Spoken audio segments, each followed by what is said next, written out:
నమస్తే జిఎన్ఆర్ టీవీకి స్వాగతం. బులెటిన్ల ముందుగా హెడ్లైన్స్ చూద్దాం. బీఆర్ఎస్ పార్టీలో చేరికలు.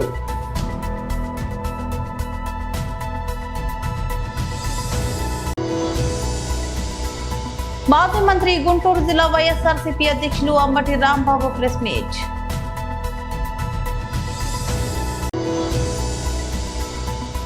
మంగళగిరి నియోజకవర్గంలోని ఆలయ పునర్నిర్మాణ శంకుస్థాపన మహోత్సవంలో పాల్గొన్న మంత్రి నారా లోకేష్.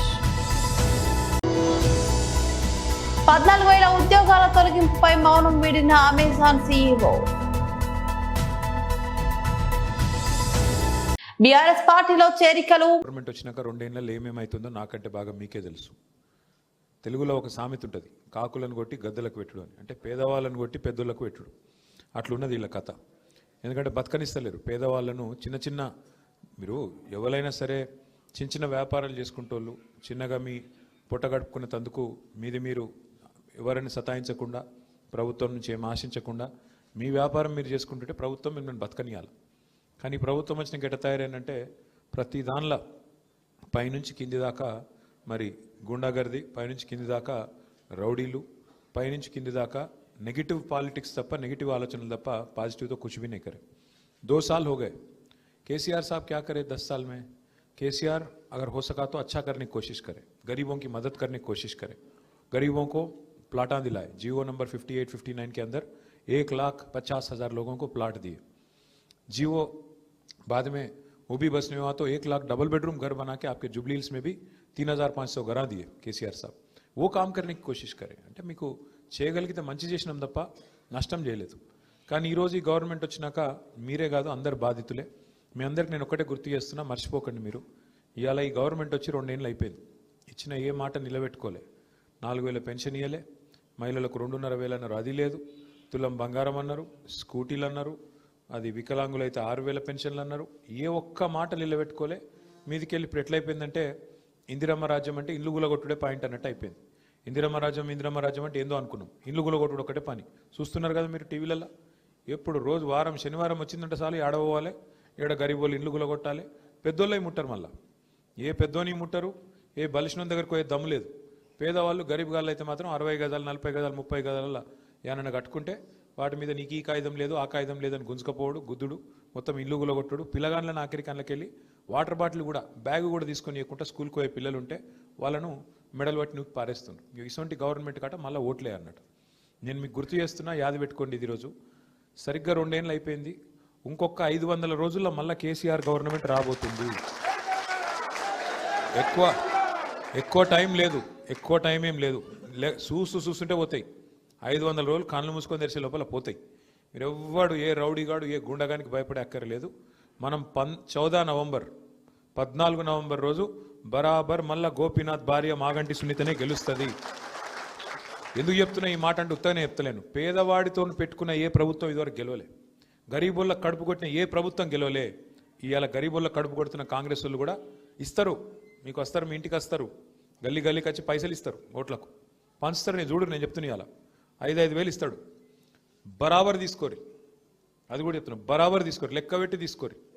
5,000 ఏమన్నా. మాజీ మంత్రి గుంటూరు జిల్లా వైఎస్ఆర్సీపీ అధ్యక్షులు అంబటి రాంబాబు ప్రెస్ మీట్ నిర్వహించారు. పన్నును అరెస్ట్ చేయడం ద్వారా మళ్ళా వైఎస్ఆర్ కాంగ్రెస్ పార్టీలో ముఖ్యులైనటువంటి సుబ్బారెడ్డి గారి మీద బురద జల్లే కార్యక్రమాన్ని ఉధృతం చేసేటటువంటి పని చేస్తున్నారు.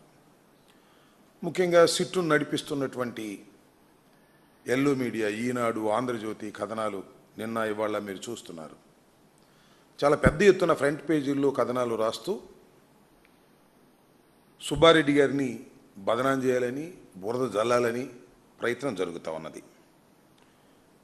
ప్రపంచవ్యాప్తంగా చంద్రబాబు నాయుడు గారి చేష్టల వలన హిందూ మతస్థులు చాలా బాధపడుతున్నటువంటి తరుణం మీ అందరికీ గుర్తుండే ఉంటుంది.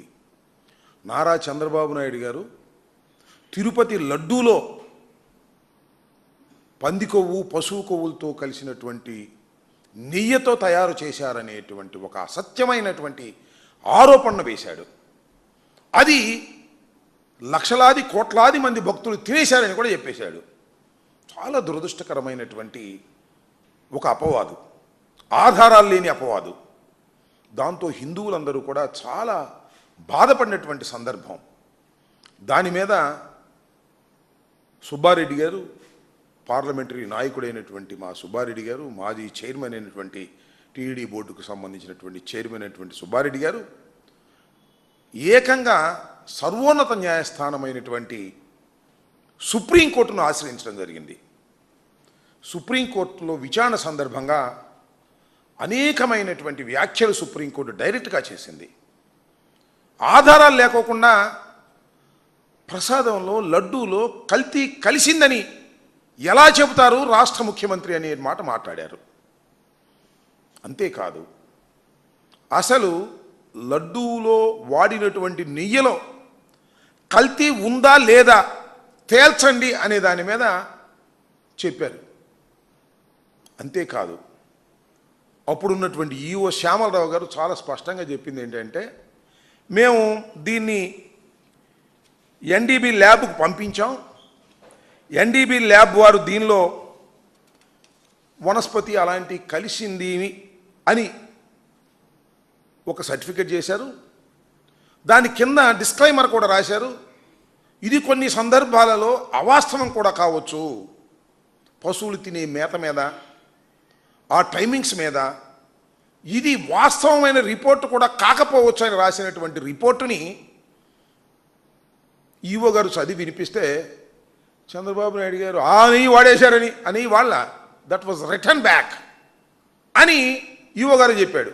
ఆ నెయ్యి వాడేసినట్టు, ఆ కల్తీ జరిగిపోయినట్టు చెప్పేటటువంటి ప్రయత్నం చేశాడు చంద్రబాబు నాయుడు గారు కేవలం రాజకీయ కక్షతో.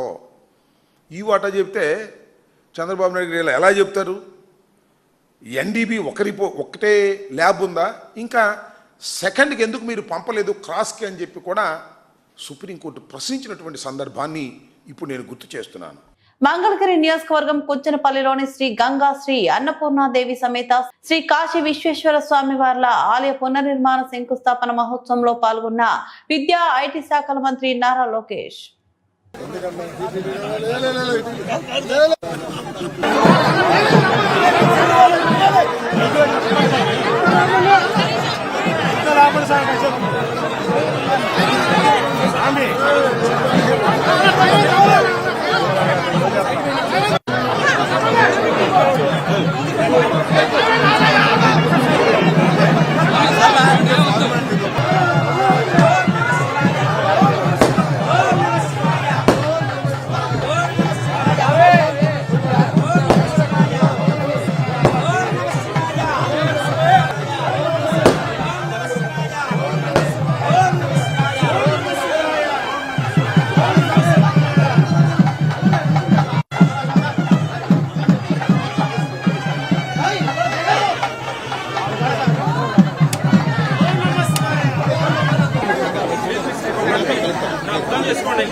ఓం నమః శివాయ. ఓం నమః శివాయ.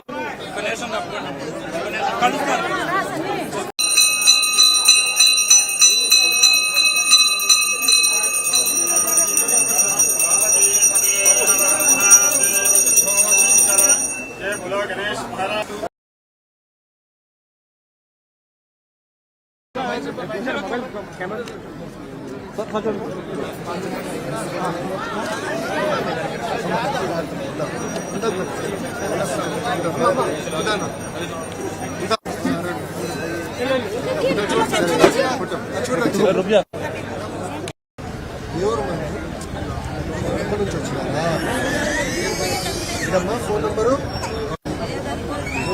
ఫోన్ చేస్తాను కంగారు. ఓకేనమ్మా, ఫోన్ చేస్తానమ్మా. గంట సమయంలో ఆఫీస్ నుంచి ఫోన్ చేస్తాను.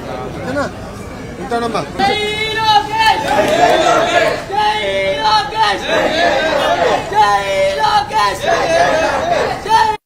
టెక్ దిగ్గజం అమెజాన్ లో ఇటీవల ప్రకటించిన 14,000 ఉద్యోగాల తొలగింపుపై ఆ సంస్థ సీఈఓ ఆండీ జాస్తి తొలిసారిగా స్పందించారు. ఈ భారీ లే ఆఫ్స్ కు ఆర్థిక ఇబ్బందులు గాని కృత్రిమ మేధస్సు ఏఐ వ్యాప్తి గాని కారణం కాదని ఆయన స్పష్టం చేశారు. కంపెనీ వేగంగా విస్తరించడం వల్ల దెబ్బతిన్న కార్యాలయ సంస్కృతిని సరిదిద్దడానికే ఈ కఠిన నిర్ణయం తీసుకున్నామని ఆయన వివరించారు. బిజినెస్ ఇన్సైడర్ కు ఇచ్చిన ఒక ఇంటర్వ్యూలో ఆండీ జాస్తి మాట్లాడుతూ, మేము ఇటీవల తీసుకున్న నిర్ణయం వెనుక ఆర్థిక కారణాలు లేవు. ప్రస్తుతానికి ఏఐ కూడా కాదు, ఇది పూర్తిగా మా కంపెనీ కల్చర్ కు సంబంధించిన విషయం అని తెలిపారు. గత కొన్నాళ్లుగా కంపెనీ వ్యాపారాలు, ఉద్యోగుల సంఖ్య, కార్యాలయాలు విపరీతంగా పెరిగాయని, దీనివల్ల సంస్థలో అనవసరమైన స్థాయిలు, లేయర్స్ పెరిగిపోయాయని ఆయన పేర్కొన్నారు. ఇలా జరిగినప్పుడు క్షేత్రస్థాయిలో పనిచేసే వారిలో ఓనర్షిప్ భావన తగ్గిపోతుంది. ఇది కంపెనీ వేగాన్ని మందగింపచేస్తుందని జాస్తి వెల్లడించారు. అయితే ఆండీ జాస్తి వ్యాఖ్యలకు కంపెనీలోని ఇతర ఉన్నతాధికారుల ప్రకటనలకు మధ్య స్పష్టమైన వైరుధ్యం కనిపిస్తోంది. అక్టోబర్ 28న ఈ తొలగింపులు ప్రకటిస్తూ సీనియర్ వైస్ ప్రెసిడెంట్ బెత్ గల్లెట్టి తన బ్లాగ్ పోస్ట్ లో ఏఐ ప్రభావాన్ని ప్రస్తావించారు. ఇంటర్నెట్ తర్వాత ఏఐ అత్యంత పరివర్తనాత్మక సాంకేతికత. దీని ద్వారా వేగంగా ఆవిష్కరణలు చేపట్టాలంటే మా సంస్థ తక్కువ స్థాయిలలో ఎక్కువ ఓపెనర్షిప్ తో చురుగ్గా లీన్ గా ఉండాలని అని ఆమె పేర్కొన్నారు. తెలంగాణ గిరిజన సంక్షేమ మహిళా డిగ్రీ కళాశాల Mulugu Eturu Nagaram NSS program officer doctor Radhika K ఆధ్వర్యంలో నిర్వహించబడుతున్న 7 రోజుల ఎన్ఎస్ఎస్ శిబిరంలో భాగంగా తేదీ 29/10/2025 5వ రోజు చిన్నబోయినపల్లి గ్రామంలో ప్లాస్టిక్ వాడకాన్ని నిషేధించాలనే అంశంపై విద్యార్థులు మరియు ఎన్ఎస్ఎస్ యూనిట్ అవగాహన ర్యాలీ నిర్వహించారు. ప్లాస్టిక్ వాడకాన్ని నివారించండి, పర్యావరణాన్ని కాపాడండి వంటి నినాదాలు చేస్తూ విద్యార్థులు ముందుకెళ్లారు. సమీపంలోని వరి పొలాలను సందర్శించారు, రైతులతో సంభాషించారు మరియు పంట పరిస్థితులను పరిశీలించారు. ఈ కార్యక్రమంలో కళాశాల ఎన్ఎస్ఎస్ సభ్యులు మరియు లెక్చరర్లు R Manjula, A Jyothi, staff nurse G Jyothi, caretaker G Saritha మరియు ఎన్ఎస్ఎస్ వాలంటీర్లు పాల్గొన్నారు. రమేష్ సార్ గారికి, మన వార్డెన్ సార్ నరసింహారావు సార్ గారికి, సో ఈ స్కూల్ బాయ్స్ ఫస్ట్ వాళ్ళకి థ్యాంక్ చెప్పాలి. నేను కనపడగానే వాళ్ళు పరిగెత్తుకుంటూ నా దగ్గరికి వస్తుంటారు. చాలా థ్యాంక్స్ బాయ్స్. కొన్ని డేస్ నేను 7 days పరిచయము, చాలా నాకు దగ్గరగా హార్ట్ టచ్ అయిపోయారు. Special thanks to press and media support with our NSS program success. Sir వాళ్ళకి ప్రత్యేకంగా కృతజ్ఞతలు చెప్తున్నారు. రాజశేఖర్ సార్, ఠాగూర్ సార్, మనం మెరుగు ప్రసాద్ సార్, ఇంకా ఎవరైనా రాని వాళ్ళు ఉంటే ప్రెస్ అండ్ మీడియా చాలా సపోర్ట్ చేసి మనకి సక్సెస్ చేశారు. పోయిన ఇయర్ 2024 ఏప్రిల్లో చేస్తాం మనం. సో ఇప్పుడు మనం ఈ ఇయర్ చేస్తున్నాం 2025లో. 26 కూడా ఒకటి ఉంది మనకి, డ్యూ ఉంది చిన్నబోయినపల్లి.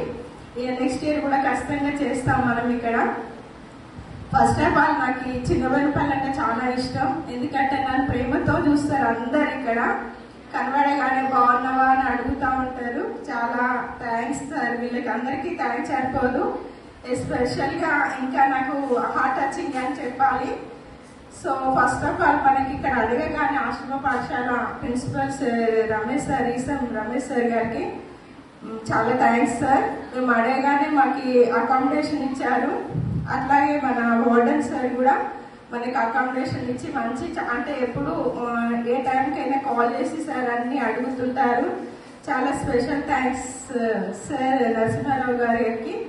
సో మనకి ప్రెస్ అయితే ఎప్పుడు నేను కాల్ చేయగానే ఒక బ్రదర్స్ గానే నాకు కనెక్ట్ అవుతారు. ప్రసాద్ సార్, రాజశేఖర్ సార్, ఠాగూర్, ఇంకా వేరే వాళ్ళు కూడా ఉన్నారు, నేమ్స్ తెలియదు నాకు.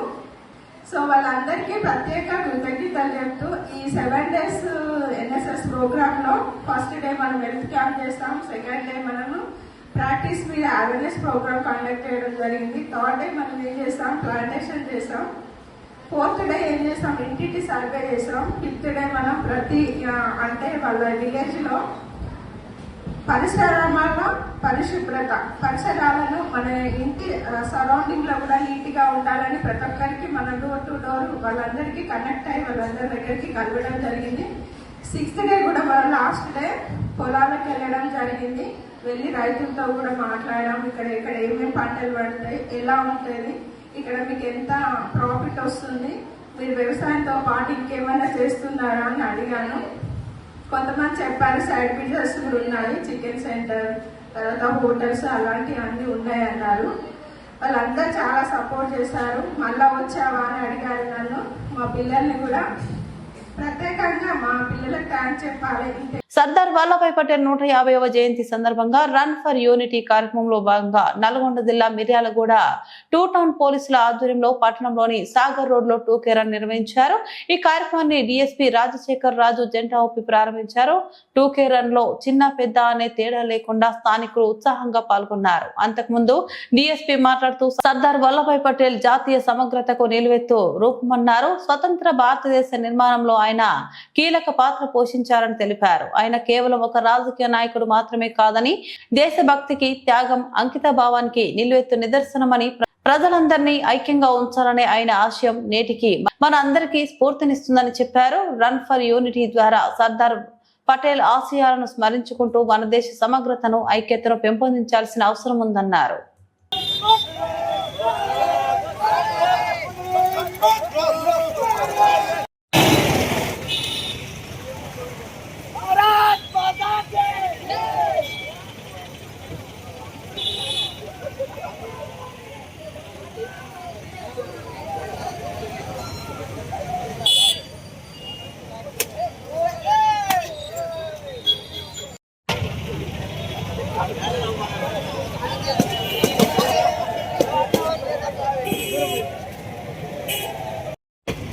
ఈరోజు ఈ 31 అక్టోబర్ 2025 రోజున డిపార్ట్మెంట్ ఆదేశాల మేరకు, ప్రభుత్వ ఆదేశాల మేరకు భారతదేశంలో మంచిగా కొనసాగిన సర్దార్ వల్లభాయ్ పటేల్ గారి 150వ జయంతి సందర్భంగా ఈ యూనిటీ ర్యాలీ అనేది నిర్వహించడం జరిగింది.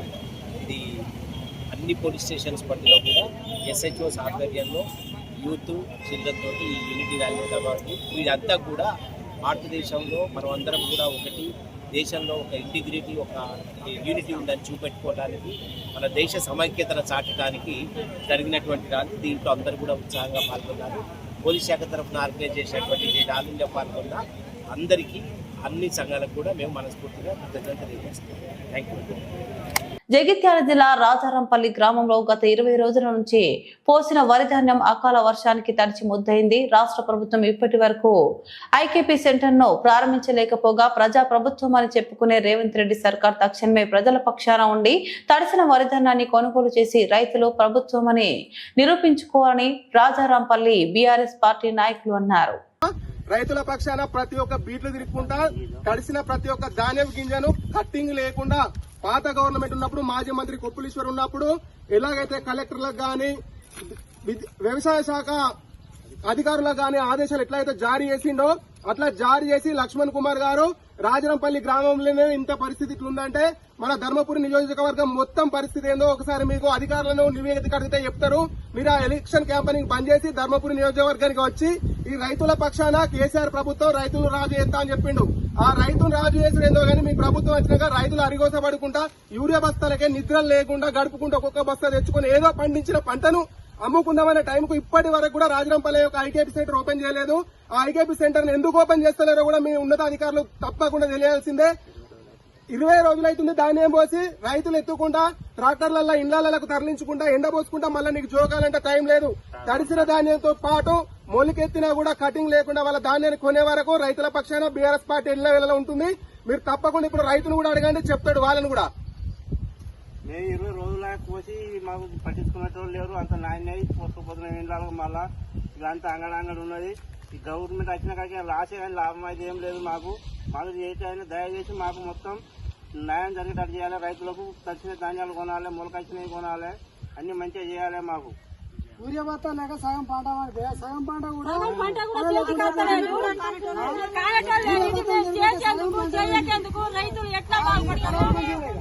దయచేసి ఈ నియోజకవర్గ మంత్రి గారికి విజ్ఞప్తి ఒకటే, రైతుల పక్షాన మీరు ప్రజా ప్రభుత్వం, ప్రజల ప్రభుత్వం అని చెప్పుకుంటున్నారు కదా, మీరు ప్రజల ప్రభుత్వాన్ని నిరూపించుకోవడానికి తక్షణమే మీ వడ్లను మీ ఐకేపీ సెంటర్ ను ఓపెన్ చేపించి ఎట్లున్న వడ్లను అట్లా జోకించుకొని మీ ఐకేపీ సెంటర్లతో జోకాలని ఆదేశాలు జారీ చేస్తారని ఆశిస్తూ రానున్న రోజులలో ఇప్పుడున్న పరిస్థితి రాకుండా ఉండాలంటే ఏం చేయాలో దాని మీద కూడా చర్యలు. రైతు రైతు రైతో పాడుగాను నీ రాతో మెతుకు మెతుకుపై నీ పేరున్న వెతుకులాట నీ బతుకో చివరకు చేరుతుంది ఏ చితికో. రైతు రైతు రైతో పాడుగాను నీ రాతో మెతుకు మెతుకుపై నీ పేరున్న మెతుకులాట నీ బతుకు చివరకు చేరుతుంది ఏ చితికు నువ్వు పండించే ధాన్యమే దేవుని గుళ్ళో ప్రసాదం ఆ దేవుడికెందుకు తెలియదు మరి నీ ఇంట్లో నీ విషాదం కళ్ళకత్తుకొని తింటారు నీ కన్నీళ్ళెవరు బాబు. బులెటిన్ ముగించే ముందు మరోసారి హెడ్లైన్స్ చూద్దాం. బీఆర్ఎస్ పార్టీలో చేరికలు.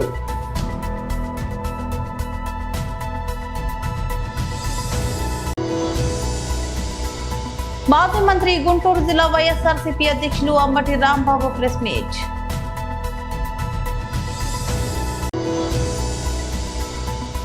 మంగళగిరి నియోజకవర్గంలోని ఆలయ పునర్నిర్మాణ శంకుస్థాపన మహోత్సవంలో పాల్గొన్న మంత్రి నారా లోకేష్. 14,000 ఉద్యోగాల తొలగింపుపై మౌనం వీడిన అమెజాన్ సీఈఓ. ఇవి బులెటిన్ అప్డేట్స్. మరో బులెటిన్లో మళ్ళీ కలుద్దాం. అంతవరకు సెలవు. నమస్తే.